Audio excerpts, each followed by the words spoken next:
In shape, 145. In shape. You know what I mean? So this is different from a Crawford coming up to 168, but we know his walk around weight is probably 170, 180. Gervonta Tank Davis' only shortcoming, pun intended, is his height. He's 5'5" with a 67-inch arm reach. But as you can see here, he's working on his versatility. Terence Crawford is said to have paid a visit to Gervonta Davis ahead of Davis's upcoming bout with Jake Paul. During their meeting, Crawford shared useful training insights and tactical advice. The two fighters reportedly exchanged techniques and talked about their fight strategies, demonstrating a strong mutual respect. Crawford is believed to have shown his full support for Davis, commending his remarkable skill and dedication. Additionally, Crawford mentioned that if Davis ever wished to step into the ring against him, he would welcome the challenge not out of rivalry, but out of a shared respect for the sport of boxing. Gervonta Davis speaking about you. Is that ever a possible fight? Yeah, if he want to dare to be great, he can be like all the other fighters that's moving up 2 weight classes, daring to be great. You would fight him. Yeah, tell him to come up there. He got to come to win 54. He said I got a glass chin. So tell him to come and touch it. Wow.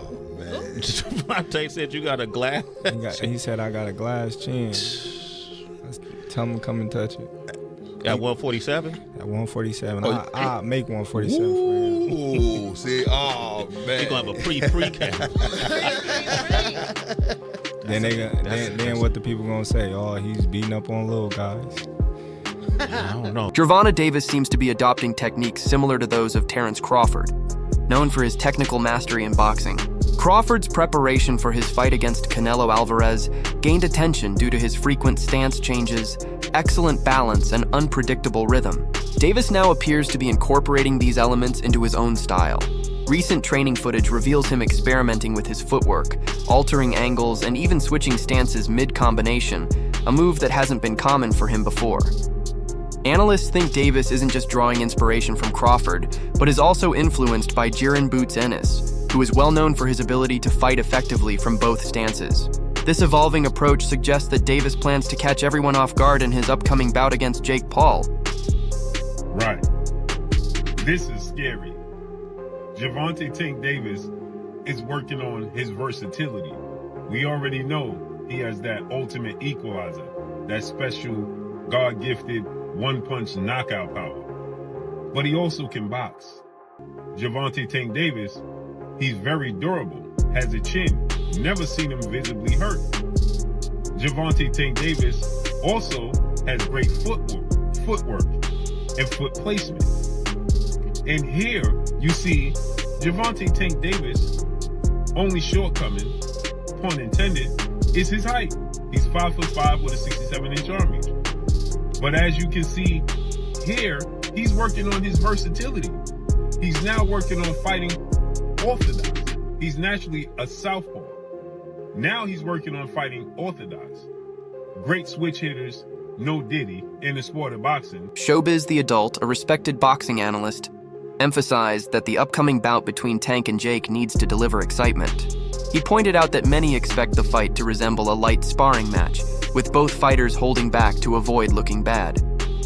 However, such an approach would be damaging to their careers, as it would likely cause fans to lose interest and stop tuning in.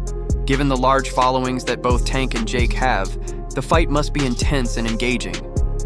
If it turns out to be lackluster, the excitement and buzz around the event will quickly disappear. Career ending. It could be career ending. Jake Paul can end his whole shit. That's the black. Tank can end Jake Paul's whole shit. And if that fight is meh, and it's just a sparring session that's tit for tat, their shit's over. Because people gonna be pissed that it's exactly what they expected it to be. They can't do that. If they do, their career's ruined. Jake Paul's career's ruined, and Tank. If they make it meh and just touch, both their brands suck. That's the black two sugars. You mess around in that bell ring and you see little Tank and you see Big Jake, and he's throwing a jab, and little Tank making a miss, and bam, and y'all gonna be like, whoa, say I'm lying. Y'all, you know what? Yes, say I'm lying. Please say I'm lying. But y'all gonna be right there, cheering, because you ain't never seen nothing that damn bizarre. Even De La Hoya versus Shaq had headgear, and Shaq ate a box. That right there, fireworks. Because you're gonna be holding your breath, especially Tank fans. I'm gonna be like, don't hit Tank. You're gonna see Tank little ass legs. You gonna and big ass Jake, big legs and big ass head. Watch. Y'all talk all that shit now because y'all love talking shit. Y'all love hating on things until you see it. Like women back in the 90s. I remember my sisters back in the 90s. You ain't that cute. You ain't, but all on your shit. That's what y'all do. Y'all talk shit, but y'all the first ones there. Keith Thurman highlighted an interesting truth about Gervonta Davis and his critics. He noted that many of the harshest critics are actually the ones who consistently watch Davis's fights. While they often say his performances don't meet expectations, they still follow every match closely. Thurman believes this behavior unintentionally boosts Davis's profile. Even negative attention brings more visibility, helping to keep Davis's name prominent in the boxing world. In a way, every critique fuels his popularity and keeps him in the spotlight. If you're really not happy with Tank, first off, don't watch Tank. Don't do it. You know what I'm saying? You support it, then what you doing? You can't not support and support at the same time, right? So if you're a boxing purist, then this fight with Roach is really more for you. It's going to be more up your alley, you know? If you just like all entertainment, all fights, all hypes, all everything, then you're going to want to tune in to the Tank and Paul show there, you know, because that's all for entertainment. What's it? For entertainment purposes only, right? It should say like somewhere in the small print of the promotion. For entertainment, don't do this at home, kids. You know, sometimes. Disclaimer. Yeah, disclaimer. For entertainment purposes only, you know. So, you know, it's money-making purposes only. You know, it is what it is, people. When Claressa Shields suggested that the only logical opponent for Tank would be Shakur Stevenson, Tank didn't take it lightly. He responded firmly, saying, "Nobody has the right to dictate what I should do. If people want to support me, they should just be fans, not act like managers." This response reflects deeper feelings. After his draw with Lamont Roach, some of his fans criticized him online, labeling him overrated, which clearly affected him. Now, Tank has made it clear that he's no longer interested in meeting others' expectations. His approach is straightforward. He fights according to his own terms, not to gain approval from others. The upcoming fight between Tank and Jake Paul doesn't quite fit the usual mold of traditional boxing. Many experts have pointed out that bouts like this fall somewhere between genuine competition and entertainment. One of the main reasons this matchup feels unusual is that both fighters are still in their prime. Exhibition matches typically make sense when athletes are past their peak, like some of Mayweather's recent appearances. However, both Tank and Jake remain active, skilled, and on the rise in their careers.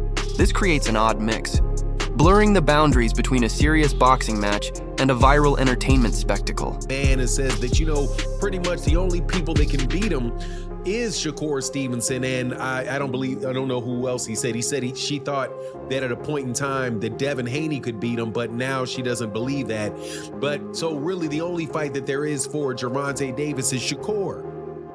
What a mighty, mighty convenient argument. And Gervonta Davis responded, and basically his response was, "Come on, girl, stop talking about me so much because you're making me feel like I'm special."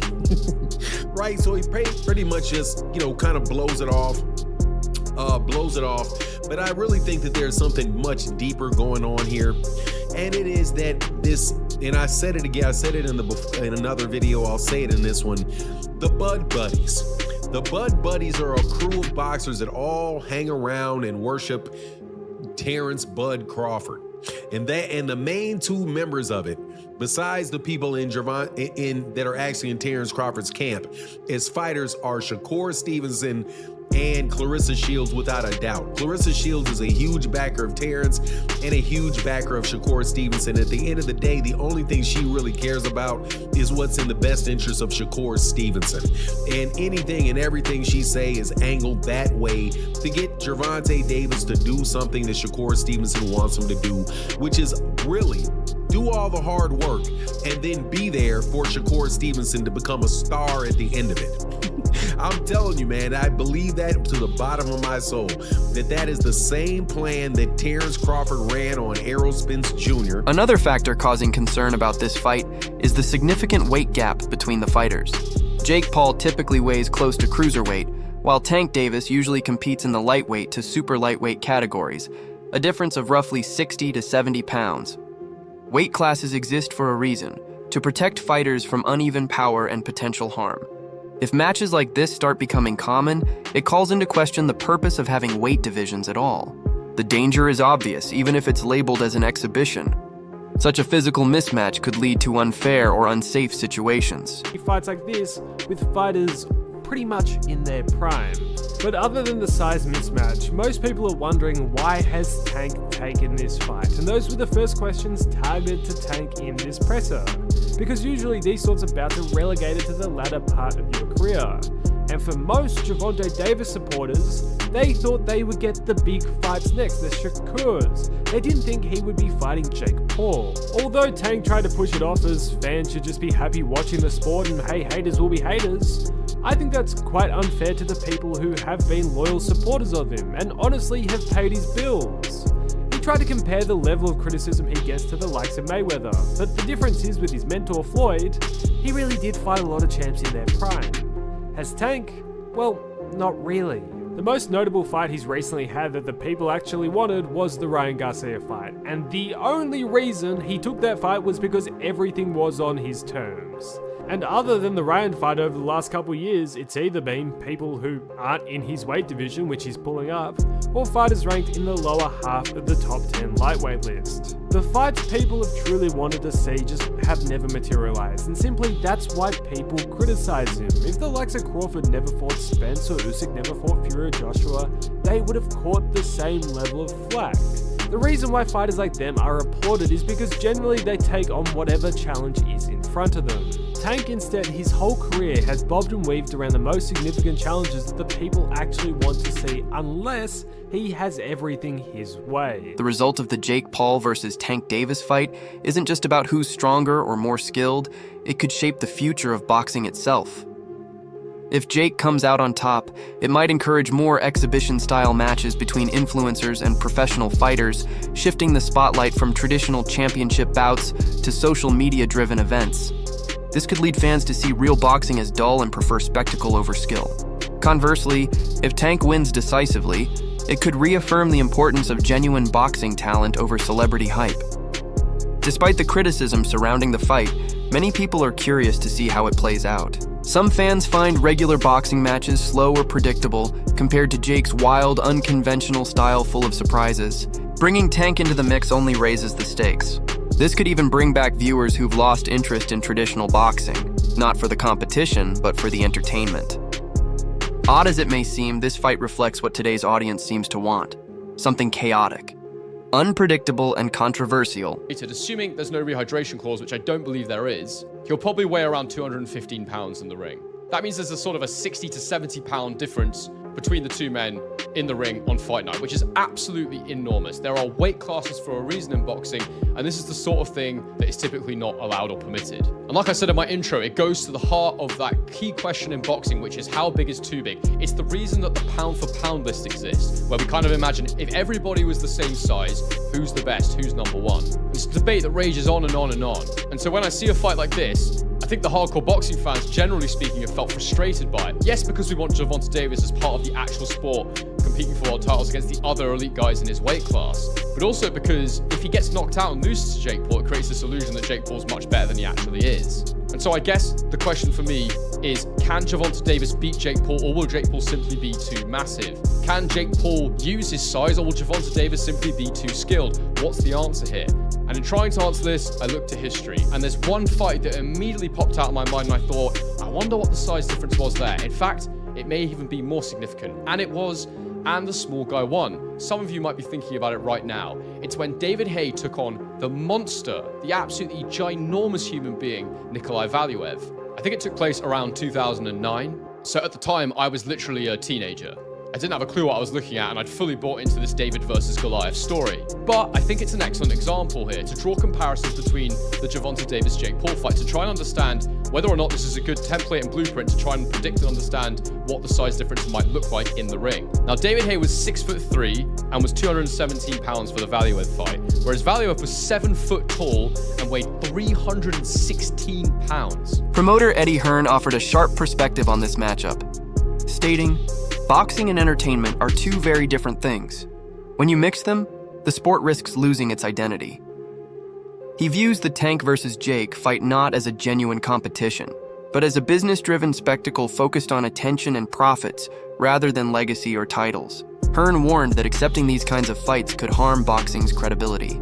His opinion carries weight, given his experience witnessing how entertainment-focused bouts can quickly overshadow traditional championship fights. The purists hate it, the algorithm loves it, and both will watch. It's not just who wins, it's what wins. Will the entertainment value or the ring IQ come out on top? Because if Tank dominates, the meme dies. Jake Paul survives or hits it big, we see new rules are going to be written in real time. Me, you, maybe everyone at some point has been that bigger guy, thinking that I'll just bully him. Jab, slip, liver shot, sent me down real nicely. Size helped until it didn't. All I'm saying is, let's not dismiss something because it looks weird. Many fights get decided by the details. Feet before fists, timing before muscle, discipline before clout. Look, Tank wins if he stays Tank. He's built on patience, traps, explosive counters. That's hell for a tall guy who gets eager. Jake's long jab is the gate, but Tank's head movement is the key. Once he times it, the door's getting open and the furniture is going to get rearranged. Think locksmith versus padlock. Big padlock looks scary until the right tool clicks once. Jake throws that overhand like he's bowling with the shoulder. Effective, but you don't see it. Former champion Sean Porter offered a personal take on Jake Paul's rise in boxing. He pointed out that many fighters take Jake's fights for the big paychecks, not out of respect. The money is hard to turn down, but according to Porter, Jake hasn't yet earned genuine respect within the boxing world. The recognition he receives tends to be superficial.